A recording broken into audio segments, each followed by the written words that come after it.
एक लड़की की मंडप से बारात सिर्फ इसलिए उठ जाती है कि दूल्हा नाराज इसलिए हो जाता है कि उसका 4 चक्का देने का वादा लड़की के बाप ने किया था और उसे पूरा नहीं कर पाता है। जब यह बात लड़की सुनती है, जो लड़ाइयाँ चल रही हैं 4 चक्का के लिए हो रही हैं, उधर शादी के लिए तैयारी हो चुकी है, फेरे हो चुकी है, तो लड़की को पता चलता है कि दूल्हा जो उसके पिता हैं, ससुर हैं वह जब तक गाड़ी नहीं आएगी तब तक शादी नहीं करेंगे। ये बात जब लड़की सुनती है तो आग बबूला गुस्सा हो जाती है और आकर साफ कह देती है कि मुझे अब इस घर में शादी नहीं करनी है, अभी जाना ही नहीं है वहां पर, अब कुछ भी हो जाए, अब बारात लेकर जाइए आप। तो नमस्कार दोस्तों, मेरा नाम है अंकित गुप्ता और आप देख रहे हैं स्टोरी बाय अंकित। इस कहानी को सुनकर आप उस लड़की की तारीफ भी करेंगे और दुख भी हो जाएंगे। ये ऐसी घटना है कि शादी के मंडप से जब घटना बारात उठ जाती है तो माँ घटना जब उठ जाती है तो माँ बाप को बहुत दुख होता है। तो यह कहानी लखनऊ के पास एक छोटा सा गांव है, वहाँ की रहने वाली लड़की पूजा उसका नाम होता है। उसका पिता एक प्राइवेट कंपनी में काम कर रहे होते हैं कानपुर में, जिनकी बेटी ग्रेजुएशन करके स्नातक कर चुकी होती है। वह कुछ सरकारी नौकरी के लिए तैयारी कर रही थी, लेकिन अभी तक कहीं सिलेक्शन नहीं हो पाया था। 3 भाई बहनों में से सबसे बहन जो पूजा थी, उसके पिता को लगा कि अब बेटी बड़ी हो चुकी है, अब इसको शादी कर देना चाहिए। जो एक प्राइवेट कंपनी में काम कर रहे होते हैं, 20-25 हजार रुपये आमदनी होती है। एक उनके रिलेशन में एक लड़का रहता है, उनके एक रिलेशन निकल आता है कानपुर में। वह सरकारी अध्यापक गवर्नमेंट टीचर के पद पर था, वह गवर्नमेंट टीचर पर बन गया था। किसी के कहने पर जब दोनों मिलते हैं तो एक ही जात के होते हैं। पंडित जात की लड़की भी पढ़ लिख रही है और उसका भी लड़का सरकारी टीचर हो गया। और हम फिर भी कहते हैं कि कहाँ हम इसको दहेज दे पाएंगे, लेकिन लड़की लड़की को दिखाते हैं तो कहते हैं, जब लड़की लड़की एक दूसरे को देखते हैं तो पसंद कर लेते हैं। तो लड़का बोलता है लड़की मुझे पसंद है, और लड़की कहती है मुझे पसंद है। तो लड़का कहता है मुझे जितना दहेज मिले वो मुझे पसंद है। तो जो लड़का के पिता होते हैं वो चाहता है कि ज़्यादा पैसा मिले, तो वो कहता है कि उसके पिता मैं इतना पढ़ लिख कर अध्यापक बनाया हूँ, मुझे 4 चक्का गाड़ी, फ्रिज, कूलर, एसी, ज़्यादा पैसा चाहिए।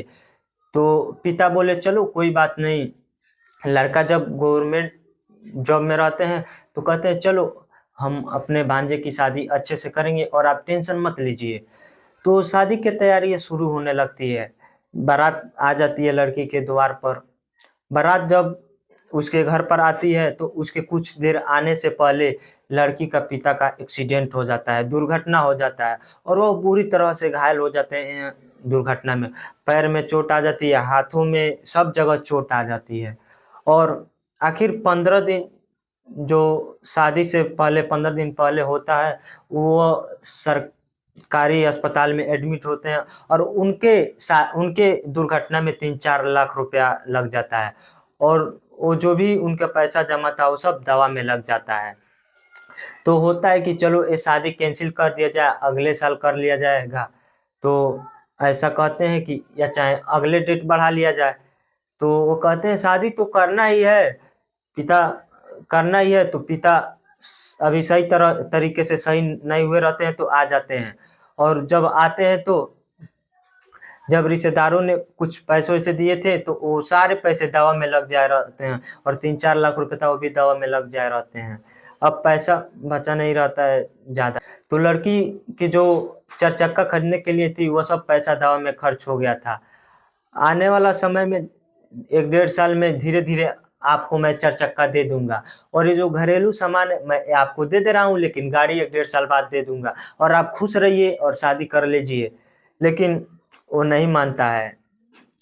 वो इससे पहले सब मान गए रहते हैं, लेकिन जब बारात आती है तो लड़की के भाई और बाप सब बैठ जाते हैं, और कि जब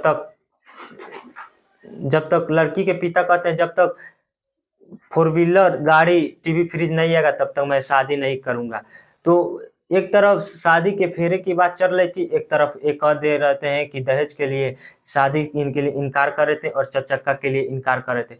अब लड़की आते हैं बाहर से और वो कहती है कि मैं शादी हम नहीं करूंगी, और 112 नंबर डायल कर देती है और पुलिस आ जाती है। और पुलिस समझाने की कोशिश करती है, लेकिन वह लड़के घर नहीं मानते हैं और लड़की मना कर देती है कि मैं खुद तुमसे शादी नहीं करूंगी, और बारात वापस चली जाती है। घर में बहुत दंग माहौल खराब हो जाता है और परिवार के लोग दुख ही हो जाते हैं कि शादी हो गई रहती तो अच्छा हो गया रहता। लेकिन पूजा ने यह ठान ली थी कि मुझे कुछ बनना है, और वो मना कर देती है। वो बच्चों को कोचिंग पढ़ाती है और लगातार सरकारी नौकरी के लिए तैयारी करती है, और वो शिक्षा विभाग की एक नौकरी आती है जिसमें वो फॉर्म भरती है। अब जो वो फॉर्म भरती है तो उसके लिए तैयारी करती है, तो एक टीटी की पद पर बड़ी अधिकारी बन जाती है। जब वो बड़ी बढ़ जाती है तो उसकी पहली सिलेक्शन कानपुर में होती है। तो जब वो कानपुर में जाती है तो तमाम स्कूलों में चेकिंग करने के बाद उसको अच्छा लगता है, तो वो कानपुर में रहती है। वो शिक्षा से जुड़ी हुई थी, तो एक दिन वो एक छात्रा को बुलाती है कि इस स्कूल का इंचार्ज कौन है। तो जो गलती से इंचार्ज थे वो आती है, और उसे वो देखकर वो अचंभव में हो जाती है कि जो शादी से इनकार किया था वही थे। तो वही जब स्कूल में पीसीएस अधिकारी बनकर जाती है तो वह देखती है कि ये तो वो जो भाग्य थे देहात से में शादी के तरफ से, तो जो हम भाग गए थे तो वही थे। तो वह कहता है कि जो मैं तुमसे शादी करते वक्त भाग गया था वही मैं हूँ, जो हमारे पिता उता भगा दिए थे। बोलते हैं कि मैं चाहता तो था शादी करने, लेकिन माता पिता तोड़ दिए। तो लड़की बोलती है अगर तुम चाहते तो तुम किसी तरह मना कर, पढ़े लिखे थे, तुम मना दिए रहते, लेकिन तुम नहीं, तुम्हारा भी मन नहीं था। तो इनका कहानी एक ऐसा फिल्म की तरह था कि जो सच था। तो लड़की 3 साल मेहनत करने के बाद जिलाधिकारी बनती है, तो उसी स्कूल में उसी जिले में जाती है, लखनऊ कानपुर में। उसके बाद स्कूल से बहुत बड़ी खामियां आती है कि जानते ही हैं कि कंस्ट्रक्शन विभाग में बहुत लालची होते हैं, और वो सामान वामान चुराते हैं, और पैसा वैसा आते हैं वो चुरा लेते हैं। वो जो रिवॉल्यूशन के आधार पर जब चोरी के मामला दर्ज हुआ तो वो उन्हें दर्ज कर लेती है और थाने पर ले जाती है। और वो कहती है मुझे समझ में नहीं आया कि ठेकेदार बता देता है कि इधर उधर कर दिए थे। तो वो जो मैडम रहती हैं वो उनको बर्खास्त कर देती हैं, निकाल देती हैं। तो उसके बाद जो लड़की आती है तो अपनी सारी कहानी बताती है कि जिस लड़के से मेरा पहले रिश्ता तय किया गया था, अगर शायद मेरा शादी उससे तय हो गया रहता तो मुझे इतना अधिकारी नहीं बन पाती और उसके घर चली गई रहती। लेकिन भगवान के मन में कुछ और मंजूर था। लेकिन जब पिता उसकी बात सुनते हैं तो उसकी सीना और मजबूत हो जाता है।